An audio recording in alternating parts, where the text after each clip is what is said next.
Welcome to my unboxing of the Z68XP-UD3P from Gigabyte. This is a very value-oriented motherboard in terms of the price, but a very performance and looks and just generally awesome-oriented motherboard when you have a look at the features that are included, which are all of the Z68 features, and let's go through them. So the first one is Easy Smart Response, which is a Gigabyte exclusive, patent pending, asterisk, C, LTD, whatever the case may be. Basically what that means is it is a really easy way to use Intel SRT or Smart Response technology, which allows you to take a large affordable hard drive and cache it, improve the performance of it with a small affordable SSD. It works really well. Everyone who can't afford an SSD for their system because the capacity that they need is just like, oh, well, then I can't afford that capacity, I just won't get one, do this instead.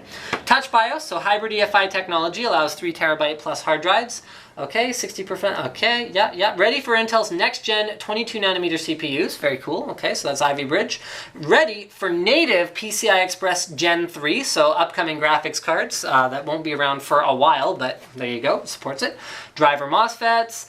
3 times USB power, which is a great feature, allows you to charge more devices or power more devices through a hub. 12-phase power design on the board itself, and here's all those Z68 features. So Intel HD graphics if you don't want to put in a dedicated graphics card.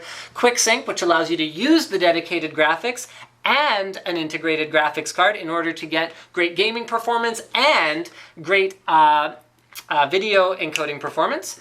Lucid Virtue, that's the switchable graphics that allows you to do that, and support for Intel's K-series overclocking.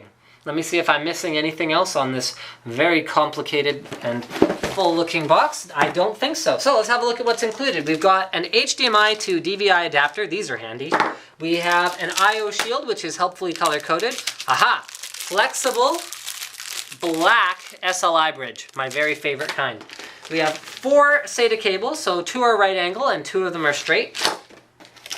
We have a user's manual, including a driver DVD. Don't use this, download the latest from the Gigabyte website, as well as a guide for Smart Response technology, which you probably won't need a guide for because it's so easy with the Gigabyte utility. Multilingual installation guidebook. I actually have a video about that on my NCIX.com channel, so you can feel free to check that out. And I show you how to install SRT technology using the Gigabyte utility, which is basically you download the exe to your desktop and then you run it. Yeah, really, it's that easy. Although I have had people ask me, so do you install the OS initially to the hard drive? And the answer is yes, you do. And then you add the SSD later. Alright, so let's look at the layout of the board overall. It's a very slick looking, all black board. So we've got almost nothing on here that's not black or white or silver or chrome or some sort of shade in between. We've got, yeah, no, that's white. We've got a little blue accents on some of the capacitors, but look how nice that looks, guys. All right, so there's our LGA 1155 socket, compatible with the latest Core i3, Core i5, and Core i7 CPUs. We've got a nice, beefy power design, which I do not expect to see normally on a UD3 class board. This is more like what I'd expect to see on a UD4 or a UD5 class of board, but Gigabyte's really gone all out on this one. We've got our 8-pin power connector in its ideal location in the top left.